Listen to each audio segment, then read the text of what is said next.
Hey, what's up mga master? Mark Music here. Meron tayong sasagutin mga master. Ito yun mga master. Bakit daw yung papa niya at mga kakilala natin na mga gitarista noon is kaya namang magtono kahit walang tuner? Pero bago ang lahat, magbibigay muna ako ng disclaimer. Di pa ako professional na gitarista. Nagtuturo lang po ako base sa alam ko at sa sarili kong research. Nasa sa inyo na yan kung susundin nyo to o hindi yung mga tinuturo ko. Let's go! Yan, lahat tayo mga master nagtataka na dati nakikita natin yung mga kakilala natin mga gitarista, yung mga matatandang gitarista, nagtotono sila gamit yung tenga, walang tuner. Ano ba yun? Tono ba yun siya o hindi? Ang tawag po doon mga master sa pagtono is pihit kamay lang yun or tansya-tansya yun. Kahit sinong gitarista na matagal na sa pagigitara or may alam na sa mga nota about sa gitara kung paano nag-arrange, kayang-kayang gawin yun mga master. Or yung iba naman kahit hindi marunong magbasa ng nota, matalas na yung pandinig nila. Kumbaga, naririnig na nila ang pagkakasunod-sunod ng tunog ng mga string pag nasa tono. Ang ibig sabihin nun is, kagaya nito, ang gitarang to is standard tuning. Yan. Take note dyan sa standard tuning mga master. So, dito muna tayo sa tinatawag na tono. So, tono na yan is meron siyang dalawang magkatunog na kwerdas. Yung tinutukoy ko dyan na magkatunog na dalawang kwerdas is ito. Number 1 natin at number 6. Magkakatunog yan sila. Yan. Nakatono silang dalawa. Yan. At pagdating dito mga master, ito yung tunog na to, kadalasan nating nakikita sa mga veterano na mga gitarista, ang ginagawa nila, yung dito sa number 6, nilalagay nila sa 5th fret, ito 5th fret, yan, pang-5 fret, dinidiinan nila ito, yung pang-5 fret, at pinapatunog nila yung susunod, yung number 6, ganyan. Kailangan magkakatunog kagaya nito. Yan. Same lang sila ng tunog. So, tono na yung dalawa. Sa A na naman sila, A string ito. Fifth fret ulit. Then, itutono na naman nila yung pang-4 na string. Yan, kagaya yan. Tawag niyan is nakatono na sila. Ganun siya mga master. Tono yan siya. Ang tawag na tono natin. Ito yun mga master, i-demo ko sa inyo mga master.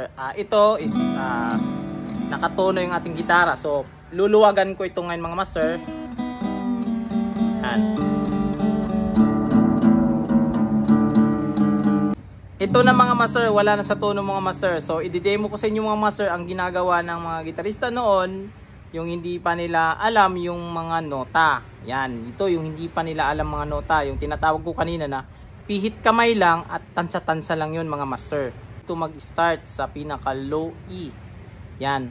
Ang cons lang kasi nito mga master, pag dito tayo mag-start sa pinaka low E, pag mahigpit na yung tension natin, halimbawa mahigpit yung tension natin dito, kasi tansya-tansya lang yan mga master.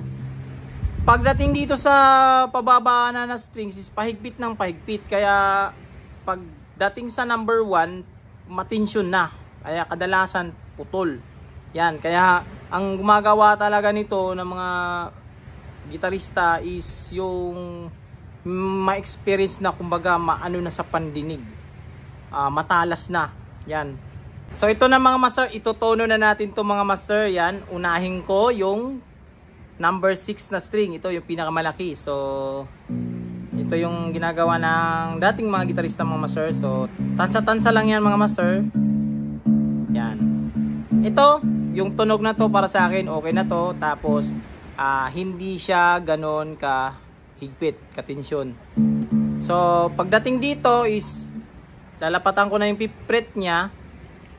Kailangan magkakatunog sila ng number 5 na string. Ito.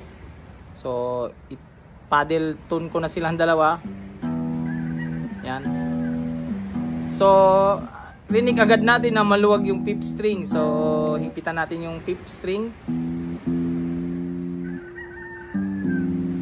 Yan, lumalapit na yung tunog. Yan.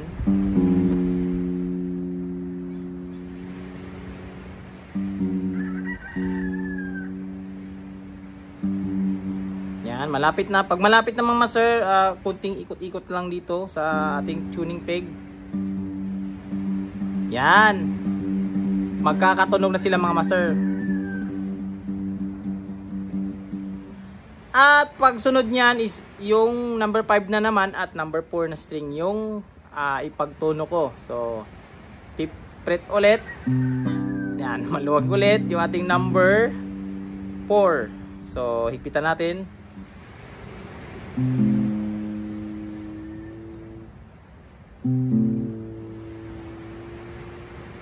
Yan.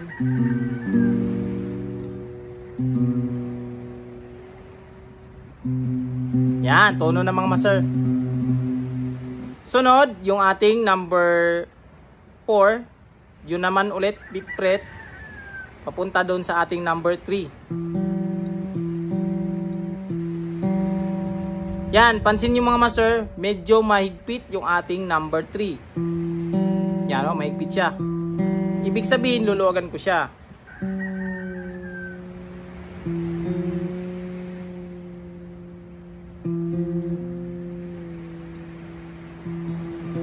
Yan. Tunog na silang dalawa o tono na sila. Then pag number 3 naman at number 2, ito na yung atras tayo. 4th fret na yung gagawin natin kasi naka-ano talaga yan mga master, naka-atras yung ating number 2 na string sa standard. Mamaya isasabi ko sa inyo.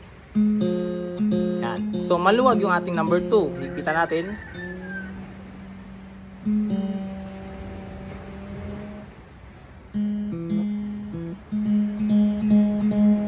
Konti na lang. Yan, magkatunog na sila mga master. At dito naman sa number 1 natin na string mga master is simply itutuno lang natin silang dalawa. Yan. Yan, so maluwag. Higpitan ko lang. Yan. At pwede rin number 2 natin na string dito sa 5th fret niya. Yan. Lapatan lang natin to din sasabay natin sila. Yan. So tono yan. Try ko kanina mga master, luwagan ko siya. Pag linuwagan ko yan, hindi yan tono. Yan o. Yan.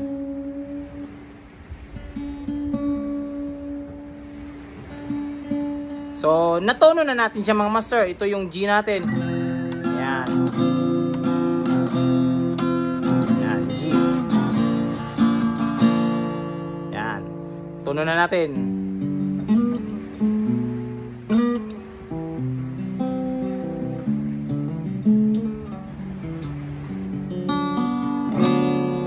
So, tono yung ating gitara. Ang tanong, standard ba to?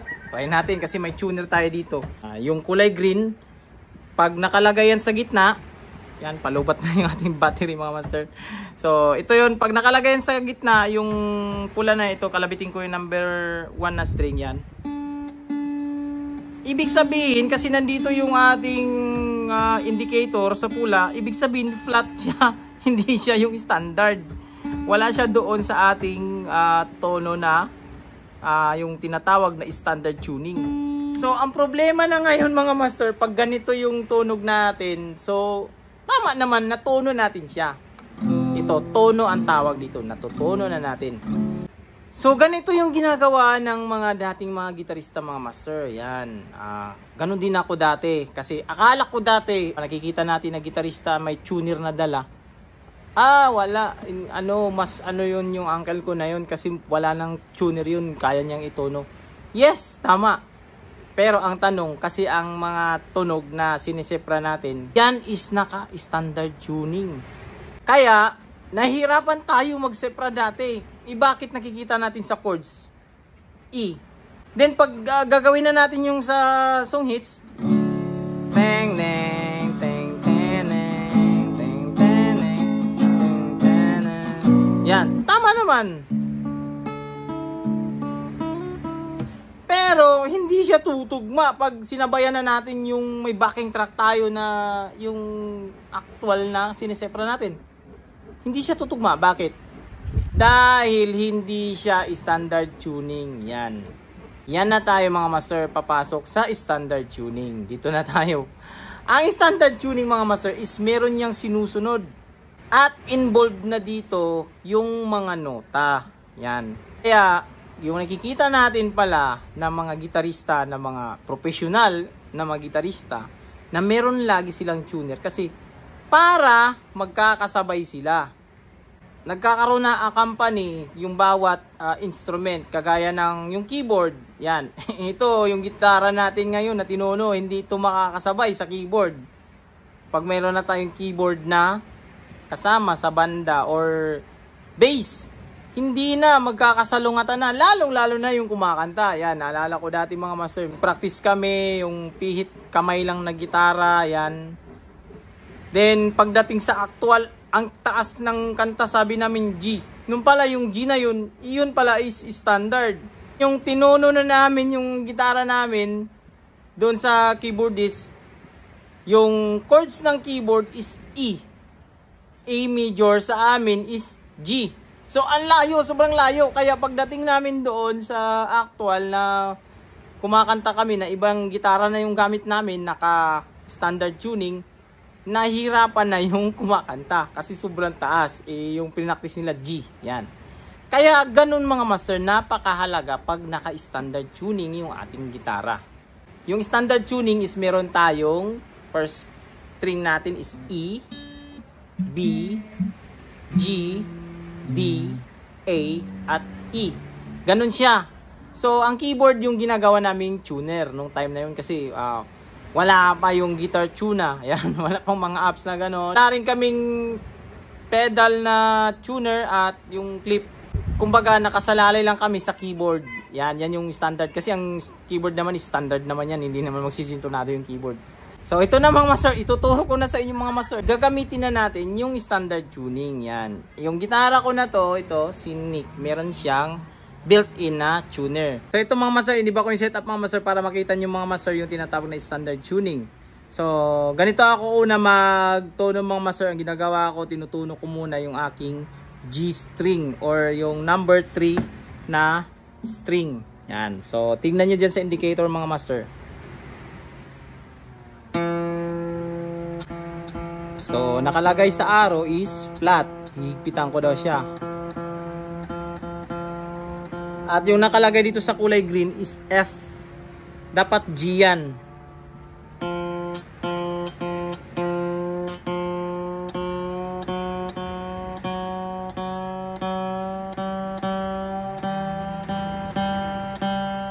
Yan, nakita nyo yung mga master, kulay green na siya at G na nakatutok. Yan. So, tono na yung ating G string or number 3 na string. Sunod is number 4 na string or D string. Sa D string naman ako mga master. Yan.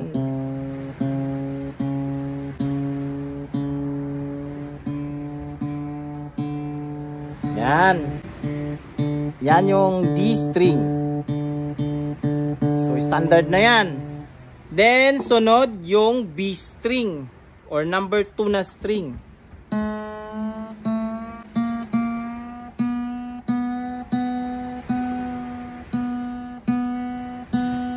Yan.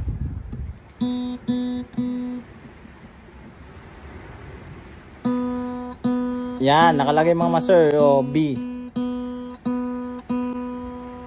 Yan. Then, sunod ko yung aking A string or number 5.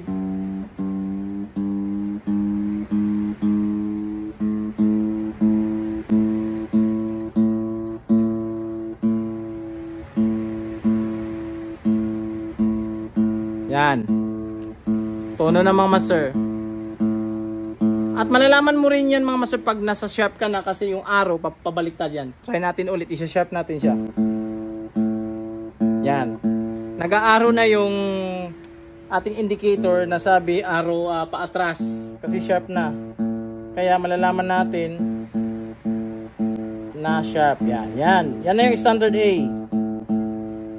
Then, susunod ko na yung aking low E string ito.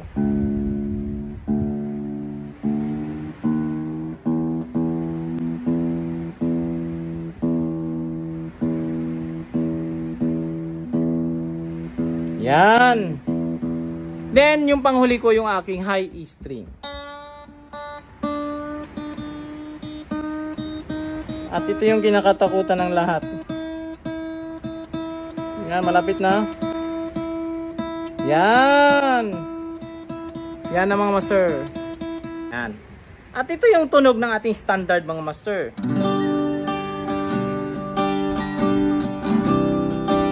Yan.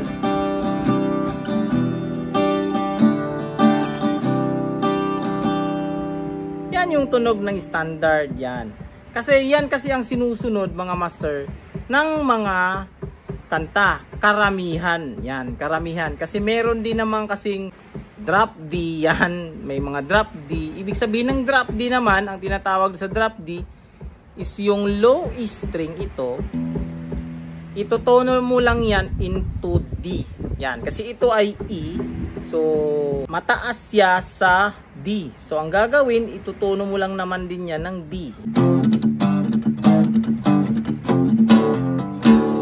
Yan. Ganun yung drop D karamihan ginagamit ng mga metal. Yan. At meron din namang isa yung E flat. Ibig sabihin, understood na yun, E flat. So, yung ating low E is atrasan lang natin na konti. Ipa-flat lang natin siya na konti. Ganun, lahat ng string magiging flat. So, ito magiging E flat, ito A flat, ito D flat, ito G flat, ito is maging B flat, then E flat. Yan. Parang pangluwagan mo lang ng konti. Yan. May mga tuning na ganyan. Pero, halos karamihan, standard tuning ang sinusunod. Kaya mga master, napakahalaga pag nasa standard ka. At napakahalaga na pagtutugtog ka na, huwag mo talagang kalimutan ng magdala ng tuner. Yan. So hanggang dito lang sa video natin na ito mga master. Sana may napulot kayong aral dito mga master. This is Mark Music. God bless you all. Peace out.